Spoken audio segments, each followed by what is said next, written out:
에베소서 3장 14절입니다. 이러함으로 내가 하늘과 땅에 있는 각 족속에게 이름을 주신 아버지 앞에 무릎을 꿇고 비노니 그 영광의 풍성을 따라 그의 성령으로 말미암아 너희 속사람을 능력으로 강건하게 하옵시며 믿음으로 말미암아 그리스도께서 너희 마음에 계시게 하옵시고 너희가 사랑 가운데서 뿌리가 박히고 터가 굳어져서 능히 모든 성도와 함께 지식에 넘치는 그리스도의 사랑을 알아 그 넓이와 길이와 높이와 깊이가 어떠함을 깨달아 하나님의 모든 충만하신 것으로 너희에게 충만하게 하시기를 구하노라. 우리는 지금 믿음으로 그리스도께서 우리 마음에 있게 해라 하는 사도 바울의 기도를 생각하는 중입니다. 지난 시간에 이런 말씀을 드렸습니다. 예수 그리스도를 영접해서 구원을 얻는 차원에 관한 얘기가 아니라 구원 얻은 자가 그리스도를 주로 모시는 성숙된 신앙 관계를 요구하고 있다는 말씀을 드렸습니다. 이런 얘기를 할 수밖에 없는 것이 오해가 되지 않기를 바랍니다. 언제나 이단 쪽에서 얘기를 할 때 이런 스타일로 얘기를 해서 제가 조심스럽습니다. 남들 모르는 것, 남들 얘기 안 한 걸 한다. 그래갖고 이제 꼬시거든요. 지난번에도 집에 있는데 교패 달린 거 뻔히 보고 들어와서 예수 믿자 그래요. 그래서 교패 붙은 거 못 보셨냐고. 우리도 예수 믿다니까. 그렇지만 더 중요한 것이 있다고 붙들고 늘어져요. 말씀 안 드려도 아는 그렇게 찾아오는 분들이 있죠. 그래서 헐 수 없이 문을 닫았죠. 야박해도 어떡하겠습니까? 잘못하다가 제가 7층에 사는데 밖으로 복도 아닌 데로 던지면 어떡합니까? 감당 못할 시험을 만나거든 도망가라. 그래서 문을 닫고 도망을 갔죠. 그런 의미에서의 다른 얘기가 아니라 우리가 분명히 알아야 될 건 이겁니다. 하나님을 알고 하나님의 자녀가 되며 예수 그리스도를 믿어서 얻는 것이 무엇이냐 하는 부분에 대해서 성경은 참으로 많은 약속을 하고 있습니다. 말하자면 예수를 믿어서 천국 간다는 차표 하나를 붙잡고 간수하고 있는 싸움이 아니라 하나님의 자녀가 된 자가 누려야 하는 신분적 혹은 수준적 차원에서의 풍성함과 부요함과 그 아름다움에 대해서 성경은 말을 하고 있습니다. 사도 바울식으로 얘기하자면 그가 3층 천에 올라가서 본 것은 가히 사람의 말로 이를 수 없더라. 표현을 할 수 없다 그럽니다. 천국이 어떤 곳이냐? 황금 보석 꾸민 집이라. 그러니까 보석이 많다는 뜻이 아니지 않습니까? 그것은 하나님의 영광스러움의 모든 집합체인 피조된 그런 상태가 될 것입니다. 그냥 이런 문제는 육체적인 차원에서 얘기 아니라 영적인 차원에서 얘기란 말이에요. 우리에게 있어서 기쁨이라는 건 뭡니까? 물질이 많은 것이 기쁨은 아니지 않습니까? 꼭 남보다 높은 자리에 올라가는 것이 자랑은 아니지 않습니까? 사람에게 있어서 기쁨과 자랑이라는 것은 그 사람의 인품의 수준에 따라서 달라지는 것입니다. 그렇지 않습니까? 여러분은 지금 이번 크리스마스 때 산타크로스가 와서 뭘 줬으면 제일 기쁘겠습니까? 한번 그런 생각을 얼핏 해보십시오. 당장 뭐부터 생각나는가? 깨진 어금니 금리발로 싹 갈아줬으면 좋겠습니까? 뭘 했으면 좋겠습니까? 그게 척 영적으로 나와야죠. 그것도 자신이 아니라 주변으로. 우리 교회 나오는 분들은 이 크리스마스에 하나님의 영광을 보고 감사하는 절기가 됐으면. 이렇게 되면 이제 많은 사람들이 흉내를 낼까봐 겁이 납니다만은. 우린 척 그런 생각이 안 납니다. 왜 그런지 아십니까? 우리에게 있어서는 기독교는 아직은 그런 의미의 풍성함과 부요함과 영광으로는 좀 덜 소개되어 있습니다. 우리의 기독교는 아직도 조금은 너무 객관적이고 예수를 믿어서 확보한, 외적인 어떤 확보한 것을 붙잡고 있는 싸움에 불과합니다. 이런 말씀을 드리는 것을 용서하십시오. 그러나 제가 조금 비교를 하죠. 우선 이런 것으로 비교를 해볼까 합니다. 성경에는 예수 그리스도를 이렇게 초대하라는 말과 혼동될 만한 사건이 하나 있는데 그게 뭐냐면 성령 세례를 받으라 하는 얘기입니다. 성령께서 우리 안에 들어오셔서, 물론 성령님은 예수를 믿는 모든 자에게 와 계십니다. 그러나 성령님께서 내주하시는 것을 강하게 나타내시는 것, 꼭 은사만이 아닙니다. 성령님께서 우리 안에 오신 것을 강하게 나타내시는 보통에는 성령 세례라는 것이 있습니다. 그것과 그럼 예수 그리스도께서 우리에게 내주하신 것이 확실히 나타나는 것과는 어떤 차이가 있느냐 하는 것으로부터 조금 설명을 해보려고 합니다. 분명히 우리 안에는 성령 하나님도 와 계시고 성자 예수 그리스도이신 하나님도 와 계십니다. 두 분이나 와 계세요. 성자 예수도 와 계시고 성령님도 와 계십니다. 그건 참 어렵습니다. 성령님이 와 계신 것이 어떤 때는 두 분이 다 와 계신 것이라고 얘기할 수도 있습니다. 성령님께서는 예수 그리스도를 증거하며 예수 그리스도의 사역을 우리에게 확인시키러 와 계시기 때문입니다. 언제나 기억해야 할 것은 성령님께서 우리 안에 오셔서 하는 가장 큰 작업은 우리를 예수 그리스도께 인도하는 것입니다. 고린도전서 12장으로 가봅시다.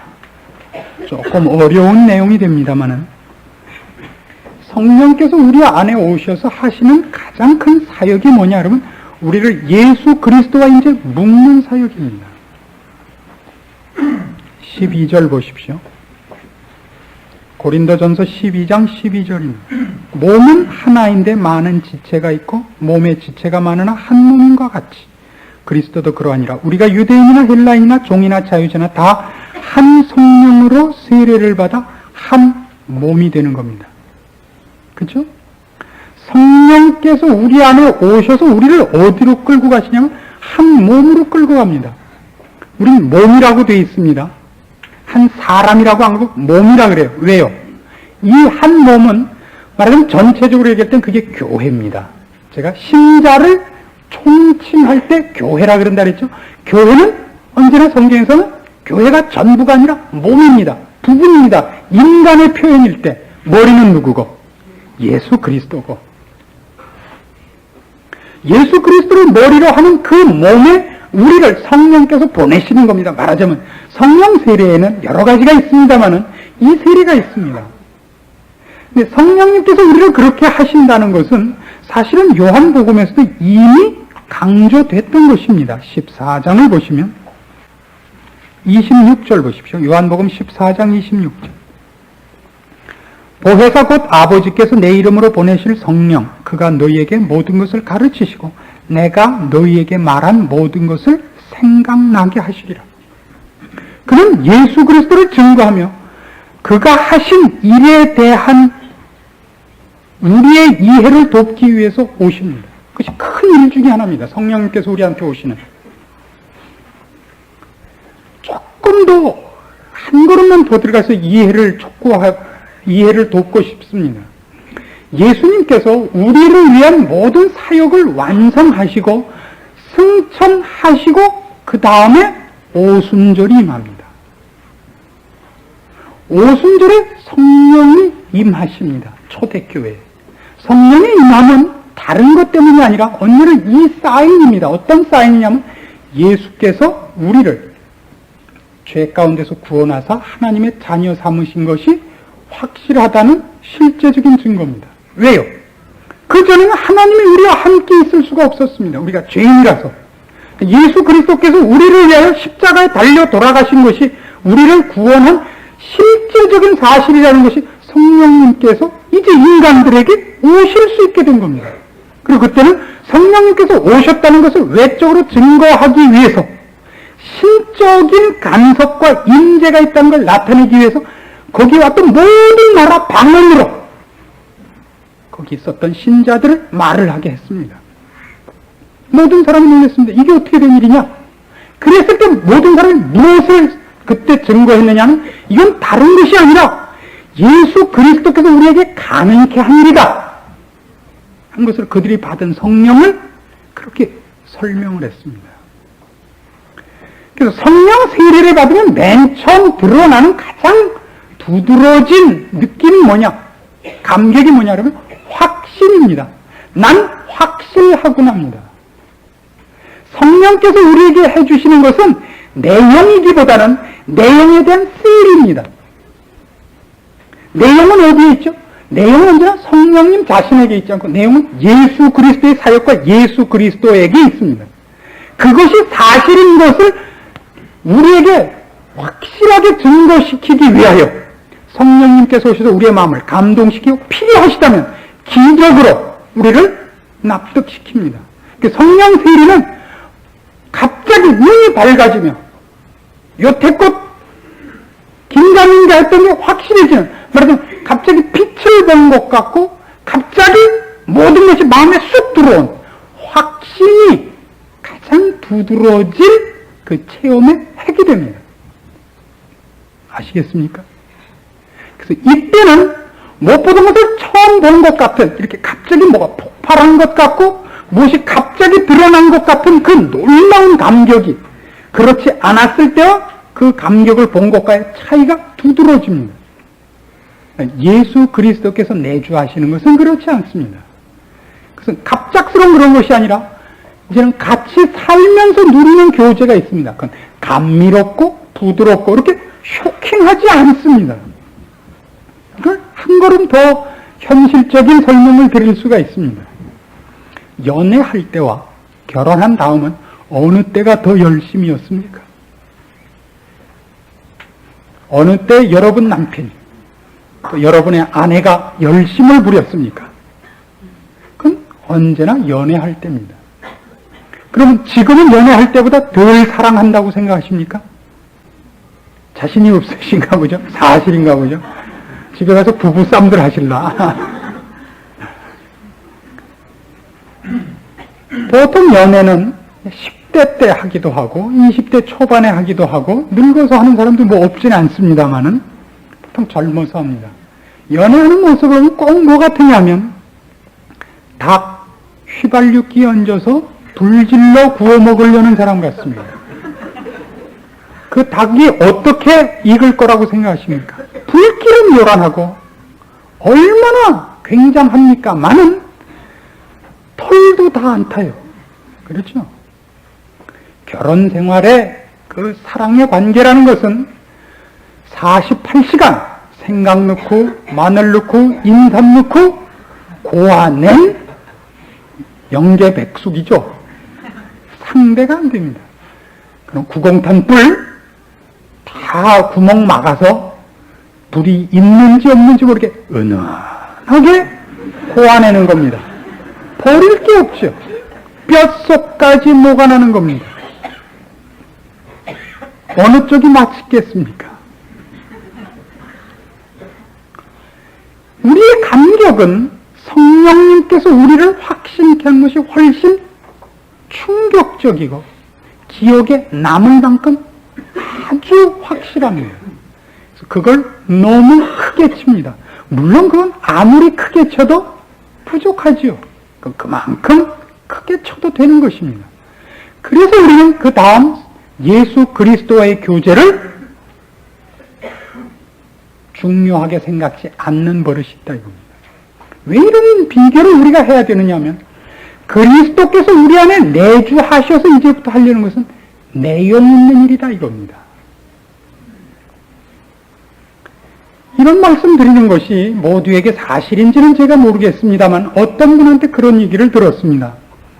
큰 개인 사업체를 갖고 있는 분인데 가정생활이 조금 좋지 않습니다. 제가 그분을 만나서 좀 물어보았습니다. 다른 면에서는 다 좋은데 왜 그렇게 가정생활이 좋지 않습니까? 맞으면 그 사모님 되시는 분의 고소를 그대로 표현을 한다면 견눈질을 많이 하신대요. 그리고 그분의 불만은 이겁니다. 그분이 모인류 여고를 나오시고 모인류 대학을 나오신 분인데 미모로나 언변으로나 지식으로나 아무 곳에도 꿀릴 데가 없는 분입니다. 미스 코리아에 나가라는 거를 나가서 미스 유니버시티에 나갈 게 너무 뻔한데 가서 2등밖에 못할 것 같아서 안 나갔다 그러시는 분입니다.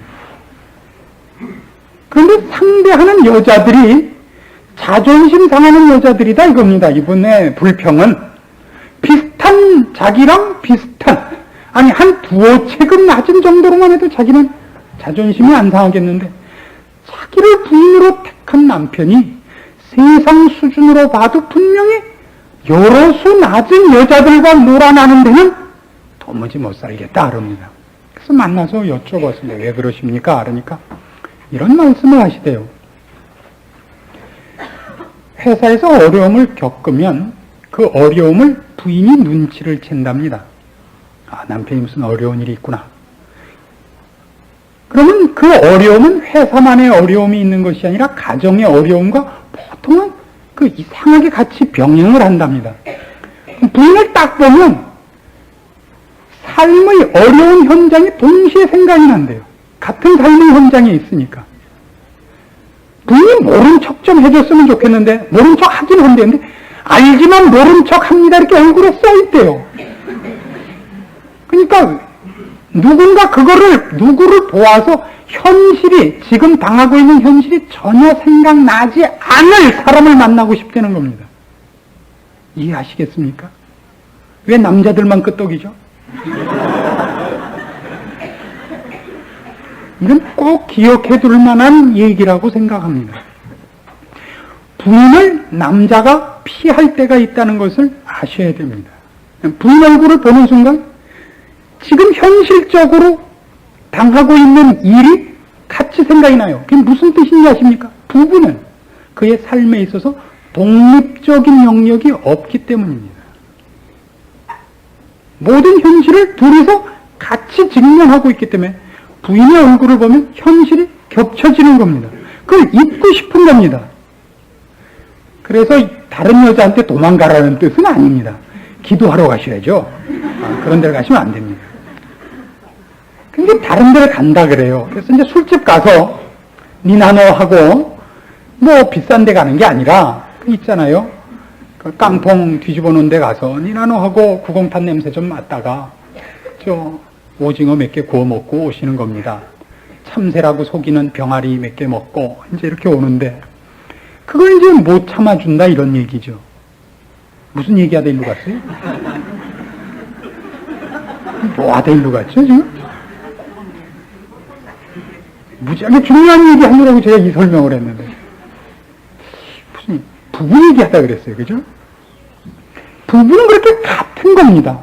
현실에서 어느 문제도 둘이 독립되어 있는 영역이 없습니다.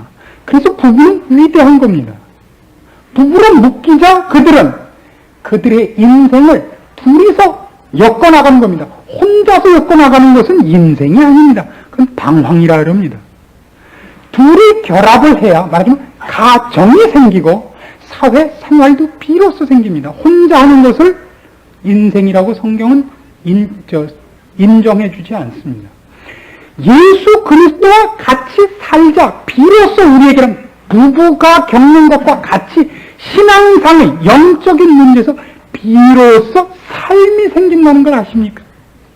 우리는 종종 기독교를 성경을 놓고 도망가고 싶어지곤 합니다. 왜 그렇죠? 성경을 보기만 해도 그 현실이 떠오르거든요. 이해하시겠어요? 성경을 보는 정도로는 사실은 아직 이것밖에 안 된단 말이에요. 결혼을 할까 말까 그러는 상태라고요. 결혼을 하면 이런저런 어려움이 있을 테니까 안 한다. 주성호 강도사님이 밤낮 주장하는 거예요.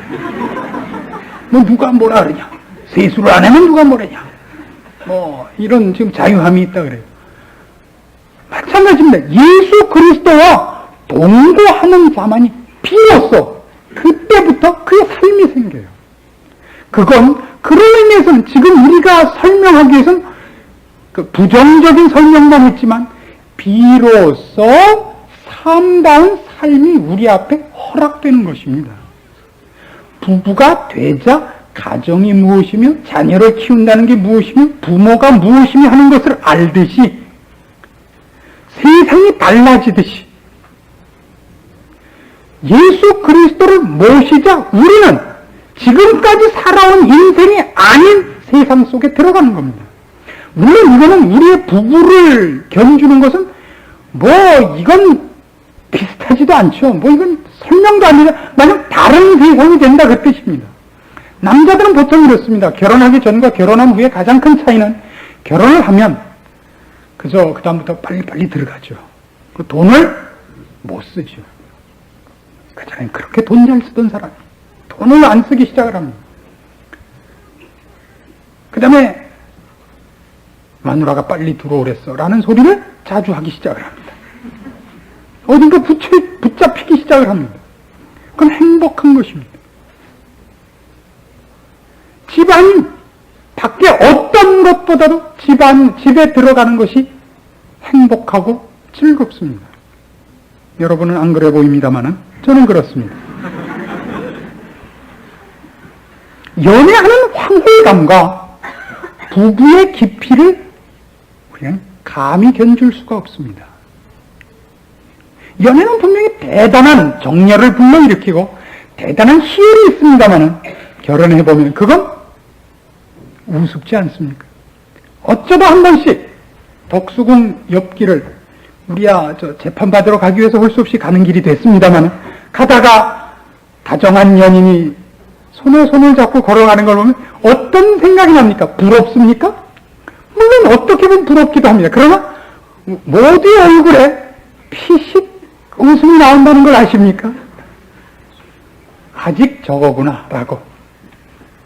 결혼 생활을 사실은 우리는 좀 더 황홀하게 지낼 필요가 있습니다. 결혼이란 건 상당히 축복된 그 하나님의 그 축복된 가정, 그렇게 말이 맞지 않는데 하여튼 그런 것입니다. 그럼 왜 이런 얘기를 자꾸 하느냐 하면 우리는 지금 신앙적인 문제에 있어서 어쩌면 복음의 객관적인 영역에만 치우쳐 있지 않나 하는 느낌이 있기 때문입니다. 복음의 객관적인 영역이라는 건 무슨 뜻이냐면 예수 그리스도께서 내 밖에서 하신 일, 나의 죄를 위하여 돌아가시사 이제 나를 하늘나라의 자녀 삼으신 일, 그를 믿기만 하면 그곳에 가는 것, 이렇게 객관적인 일, 일로서만 나를 위하여 하신 그 일로서만 우리의 복음이 전 내용이 되고 있지, 그가 나와 동거해서 사는 무슨 체험, 무슨 일, 무슨 기쁨이 있냐고 물으면 답하는 사람이 쉽지 않습니다. 사도 바울식으로 이제 내가 사는 것은 내가 아니라 내 안에 사는 예수 그리스도가 사는 것이라 하는 그런 고백이냐 말이에요. 우리 안에 계신 그리스도, 훨씬 주관적인 얘기입니다. 물론 복음을 말하자면 구원이라는 영역에서 객관성을 제가 주장했습니다만 주관성이 없는 것은 아닙니다. 그러나 그 부분에서 우리가 갖고 있는 아직도 복음의 대부분의 핵심들은 객관적이고 지금 말씀드린 것 같이 이제 예수 그리스도가 나를 위하여 하신 일, 그걸 믿어 하나님의 자녀된 것, 그리고 성령님께서도 오셔서 바로 그것을 확신시켜주는 그 감격 이외에 더 들어가 보신 분이 있느냐 말이에요. 그 다음 단계, 그분이 나를 위해 십자가에 돌아가신 그분, 나를 사랑하셨구나 하는 사랑, 그것도 아직도 어떠합니다. 그분이 나를 위하여 하신 일들이란 말이죠. 그게 아니라 이제 그가 내 안에 들어오셔서, 그러니까 연애 때 생각하면 생각해 보세요.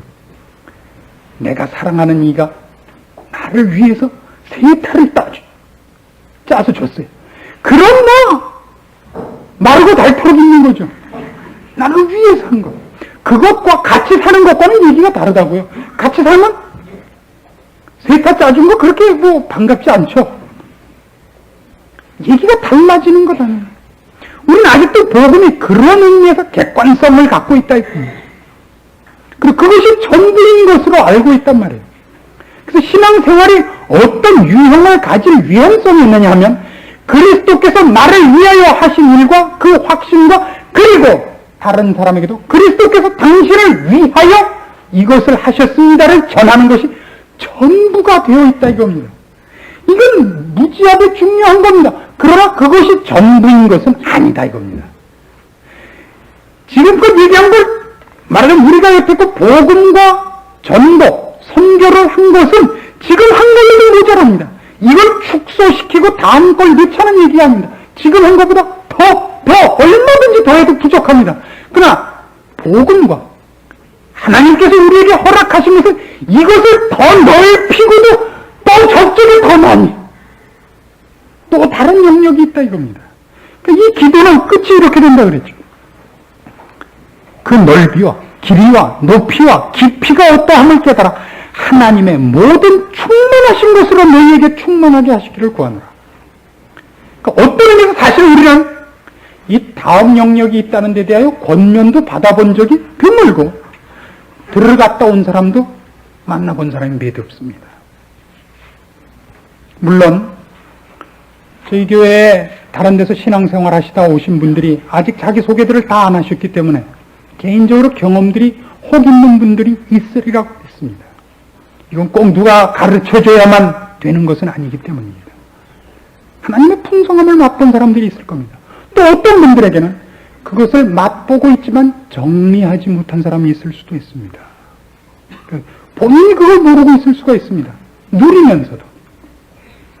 그래서 이렇게 말씀을 드리고 싶은 겁니다. 예수 그리스도께서 우리 안에 들어와 계신다는 것은 예수 그리스도께서 나한테 하신 일, 나를 위하여 하신 일, 그분의 약속, 그분의 위대함, 그분의 사랑, 이런 것들을 하나의 추억거리와 기억거리와 영향력으로 갖고 있는 것이 아닙니다. 그 분이 와 계시는 겁니다. 그 신비한 체험입니다. 그분이 보낸 편지, 그분이 보낸 약속, 그분이 보낸 무슨 보증 수표 이런 것이 아닙니다. 그분이 보낸 하얀 손수건이 아닙니다. 그 분이 오신 겁니다. 그 분이 와 계신 그 신비로운 체험이 있습니다. 성경이 그렇게 얘기를 합니다. 골로새서 1장에는 이 말씀을 이렇게 말씀하고 있습니다. 에베소서 다음 빌립보, 그 다음 골로새서 1장 27절 말씀부터 봅니다. 하나님이 그들로 하여금 이 비밀의 영광이 이방인 가운데 어떻게 풍성한 것을 알게 하려 하심이라. 이 비밀은 너희 안에 계신 그리스도니 곧 영광의 소망이라. 예수 그리스도께서 우리를 위하여 무엇을 해주셨는가 얘기하지 않고 골로새 교회를 향하여 사도 바울이 편지를 할 때는 너희 안에 계신 그리스도인데, 그 안에 계시다는 건 물론 신자 모두에게 계신 그 예수 그리스도를 설명하는 것도 포함됩니다만 그보다 한 걸음 더 나가 보입니다. 왜냐하면 그 다음에 그걸 이렇게 설명하기 때문입니다. 곧 영광의 소망이시라. 영광의 소망이라. 그가 우리의 구원의 보증이 되시고 구원의 근거가 되시는 분으로서가 아니라 우리 영광의 소망, 하나님께서 우리 사랑하는 그의 자녀들을 위하여 갖고 계신 계획의 최종적이고 궁극적인 목표, 그 단계의 시작, 그런 의미를 갖고 있어 보입니다. 상당히 우리에게는 놀라운 축복이라고 생각합니다. 찬송가에는 그런 기록들이 있습니다. 찬송가 분명히 여러분 잘 보시면 알지만 찬송에 몇 가지 유형이 있습니다. 회개가 있습니다. 회개. 그렇죠? 날마다 주와 버성겨 그 크신 사랑 버리고 딴 길로 갔다가 돌아오라는 소리에 이제 돌아옵니다. 이게 있습니다. 그 다음에 나를 구원해 주신 데 대한 감격이 있습니다. 나 같은 죄인 살리신 그 은혜 고마워.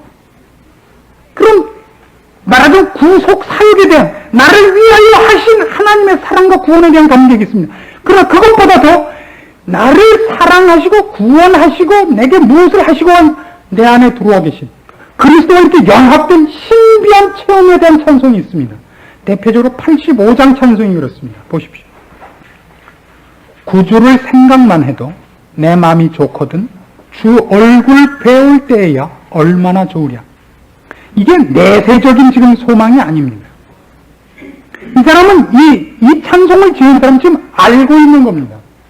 주의 얼굴을 대면한 것, 즉 그 밀접한 신비한 체험을 갖는 것이, 교제를 갖는 것이 얼마나 놀라운지를 알아서 앞에 것과 비교하고 있는 것입니다. 생각만 해도 좋대요. 여러분, 생각만 해도 좋은 것은 예수 그리스도가 나를 위하여 하신 일, 지금 그런 얘기가 아닙니다. 그분에 관한 얘기입니다. 그분을 생각만 해도 좋다고 얘기할 수 있는 사람은 만난 경험이 있는 사람뿐입니다. 구주를 생각만 해도 내 마음이 좋구나. 이거 비교는 좀 우습습니다만 술 좋아하는 사람들한테 술 그러면 여기서 침이 질질 흘러요. 아세요? 술 그러면. 먹는 거 좋아하는 사람한테는 짜장면 그러면 그냥 입이 벌어진다고. 우리 예수 믿는 사람한테 예수님 그러면 벌써 눈이 스르르 감긴다고. 전 눈 큰 사람 이해 못해. 늘 감길락 말락 해야 돼. 어떠세요? 2절 보세요. 만민의 구주 예수여 귀하신 이름은 천지의 온갖 이름 중 비할 데 없도다. 그분의 이름만 생각을 해도 가슴이 뛰는 거예요. 지금 이분은. 참 회개하는 자에게 소망이 되시고 구하고 찾는 자에게 기쁨이 되신다. 이 뒷부분, 앞에 부분이 객관적인 사역에 대한 그의 감격이라면 뒷부분은 주관적 문제에 대한 그의 감격이 있는 것입니다. 예수의 넓은 사랑을 어찌다 말하랴. 그 사랑 받은 사람만 그 사랑 알도다. 이 부분은 주관적이에요. 객관적으로 설명할 수 없어요. 다른 부분은 다 설명할 수 있어요. 예수 그리스도를 믿고 확신하면 천국 가는 그 확신은 누구나 같은 거예요. 그건 설명할 수 있어요. 까무러치겠지. 그래, 너 아직도 정신 챙기고 있냐? 그럼 전부 얘기할 수 있어요. 이 부분은 설명 불가능이란 말이에요. 설명 불가능. 사랑의 구주 예수여 내 기쁨 되시고 이제와 또한 영원히 영광이 되소서. 이 찬송시는 말하면 신앙의 경지 중에 우리가 분명히 한 단계 더 나아갈 경지가 있음을 먼저 산 믿음의 선조 중에 입술을 통하여 고백시켜 놓아 우리에게 지금 증거를 삼고 있는 찬송시입니다. 우리도 이렇게 할 수 있습니다. 그리고 해야만 합니다. 그래서 성경은 지금 이 본문의 말씀은 우리로 하여금 예수 그리스도가 우리 안에 계시기 위하여 그 앞에 것을 요구하는 겁니다. 속 사람이 강건해지기를 요구합니다. 아까도 우리 같이 기도의 제목을 놓고 할 때 제가 여러분에게 부탁한 것 같이 새 포도주는 새 부대입니다. 감당치 못하면 안 됩니다. 우리가 결혼을 시킬 때에 사랑한다는 것만으로 결혼의 조건을 삼지 않습니다. 사랑한다는 건 중요한 조건입니다. 애가 사랑한다 그러면 9살도 좋고 10살도 좋아요? 그렇지는 않습니다. 분명히 한 가정을 꾸려갈 실력이 있어야 됩니다. 그렇죠? 우리가 예수 그리스도를 무작정 옷이 없어서 하면 다 되는 것이 아닙니다. 오신 예수 그리스도를 감당할 영적으로 무장된 사람이 되어야 됩니다. 이 본문 말씀의 어려움은 예수 그리스도를 모시는 문제, 믿음으로 말미암아라고 되어 있어서 훨씬 어렵습니다. 믿음으로 말미암아 그리스도께서 너희 마음에 계시게 하옵소서 했기 때문에 모두가 쉽게 난 예수를 믿는다, 영접했다, 결단했다, 그러므로 나는 이제 천국 시민이다 하는 식으로 예수님 오십시오, 믿습니다, 아멘, 이렇게 하지 마십시오. 괜히 흠만 납니다. 성경이 믿음으로라고 얘기하는 것은 다른 방법이 없다는 차원에서, 그것이 신비한 일이라는 차원에서 믿음이라는 단어를 앞세운 것뿐입니다. 다른 어느 것도 방법이 없기 때문에. 이걸 위해서 우리가 뭘 해야 되는지 아십니까? 어떻게 해야 예수 그리스도를 우리 안에 제대로 모실 수 있는지 아십니까? 우리가 준비하는 자세를 이걸 가져야 됩니다. 우리 집에 만일 우리가 분명히 공경해야 될, 그 참으로 사모하는 손님을 맞이한다면 여러분 집안을 어떻게 하고 기다리시겠습니까? 그 어느 때보다 정결히 하고 있지 않겠습니까? 왜요? 그것이 그를 경외하고 그를 대접하는 것입니다. 그 준비 없이 맞이한다면 집안 청소도 안 했고, 들어와, 그러면 그게 뭐예요? 모욕하는 겁니다. 난 언제나 들어오시라고 문 열어놨어. 근데 안 오셨어. 내 책임 아니야? 그렇게 할 수 없습니다. 버선발로 나올 필요는 없지만 문 앞에 나와서 기다리고 모시고 들어가고 방석 꺼내놓고 그래야 됩니다. 어떻게 사르마다 바람으로 나와서 맞이하겠습니까? 그런 법은 없습니다.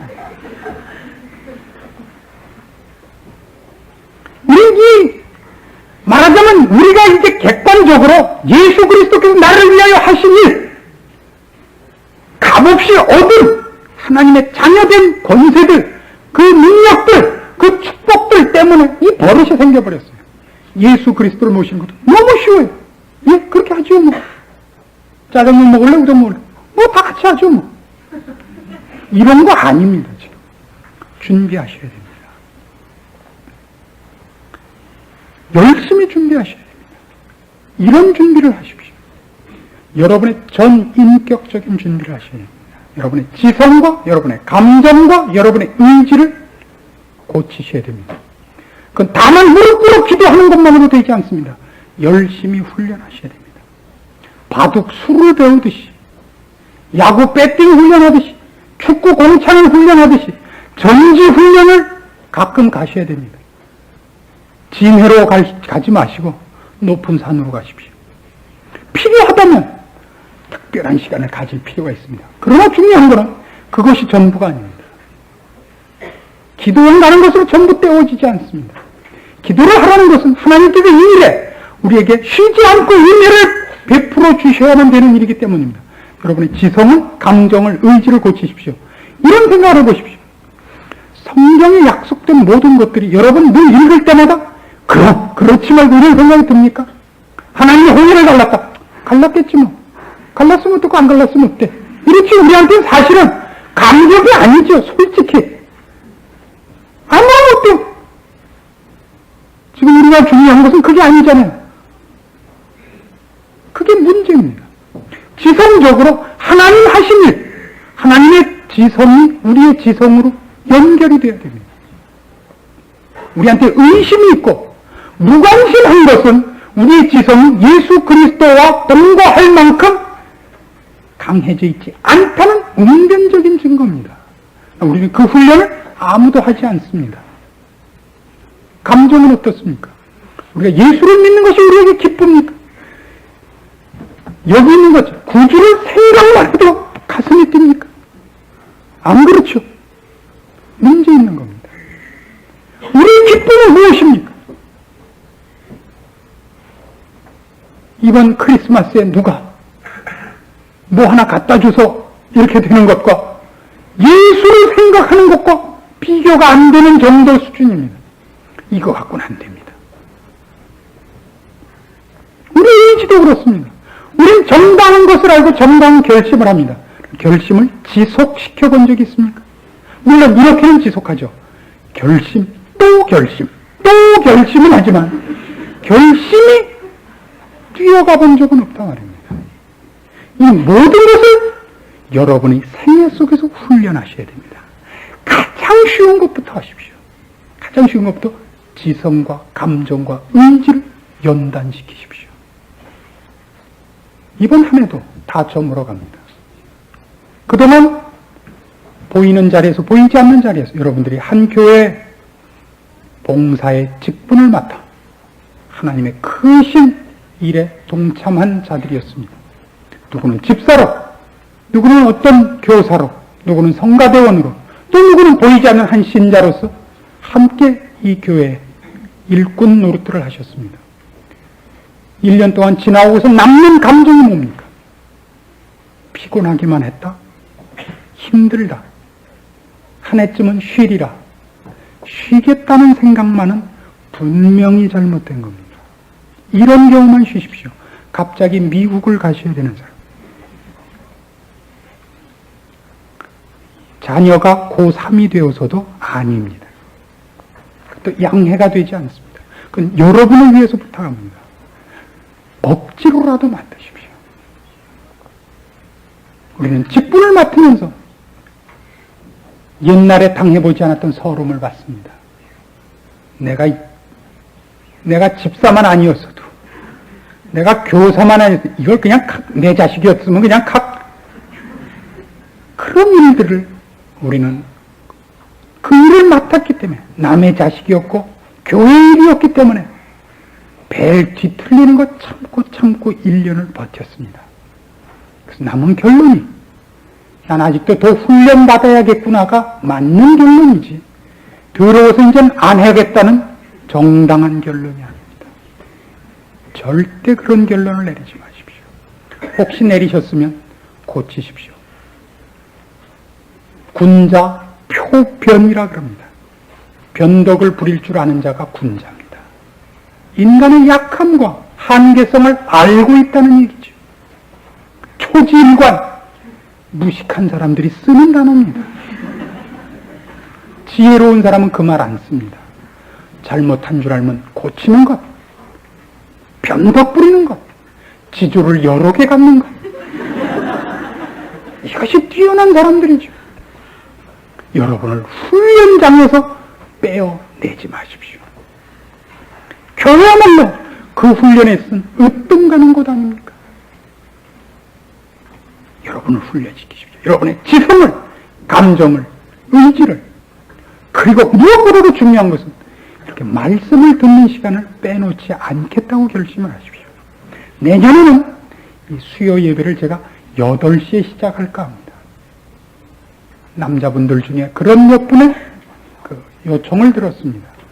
퇴근하고 오시기에 바쁘시다고 조금 늦춰서라도 이 수요일 시간을 여러분에게 충분한 시간으로 드리고 싶습니다. 저도 힘을 다해서 하나님의 말씀을 여러분 앞에 들고 설 것을 약속합니다. 여러분들이 가장 신경 써야 하는 것이 있다면 말씀을 듣는 겁니다. 주일 아침, 주일 오후, 3일 저녁.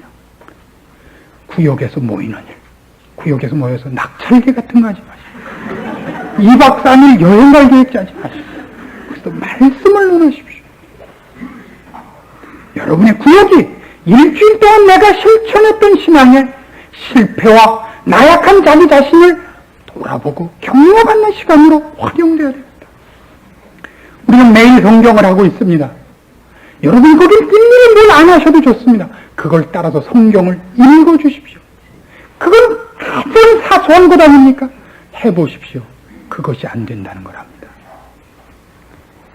건축헌금하지 마시고 제발 부탁이니까 매일 성경대로 성경을 읽어만 주십시오.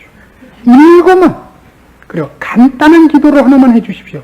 하나님, 이 말씀이 갖는 영광스러움과 풍성함을 깨우쳐 주십시오. 이 기도만은 제발 좀 해주십시오. 그것이 여러분이 오늘 저녁 결심하셔야 될 이 엄청난 약속, 이 풍성한 영광의 자리에 들어가는 제일 첫 시작의 훈련입니다. 우린 그래서 어느 날 사도 바울이 에베소 교회를 향해, 골로새 교회를 향해, 빌립보 교회를 향해 했던 모든 얘기들이 사실인 것과 생각만 해도 심장이 나왔다 들어갔다 하는 그 충격적인 환희의 자리에 들어갈 것입니다. 이것이 사실인 걸 어떻게 아느냐고요? 전 하나님이 거짓말하는 것을 본 적이 없습니다. 하나님의 약속들과 그가 약속하신 풍성한 것들은 우리의 기대를 훨씬 뛰어넘습니다. 이것이 제가 아는 하나님입니다. 제가 알고 있는 하나님입니다. 그리고 여러분을 향하여 약속하고 허락한 것입니다. 누리십시오. 기도하십시다. 하나님 아버지의 은혜를 감사합니다. 오늘도 우리에게 주의 귀한 자녀된 놀라운 특권들을 알게 하셨습니다. 우리 미련하고 어리석은 것을 용서하시옵소서. 이 말씀의 귀중한 것들을 소유하는 자리에까지 우리를 이제 주의 자녀 삼으셨으니 인도하시옵소서. 여기 오늘 주의 말씀을 들은 심령들 중에 어느 심령도 이 감격스러운 삶을 경험치 못하는 자 없게 하시옵소서. 저들의 입술을 통하여 하나님 영광 취하시고 우리가 예수 믿은 것이 얼마나 큰 축복인가 스스로 자기 자신을 자랑스러워하는 자리까지 인도하시옵소서. 예수님의 이름으로 기도합니다.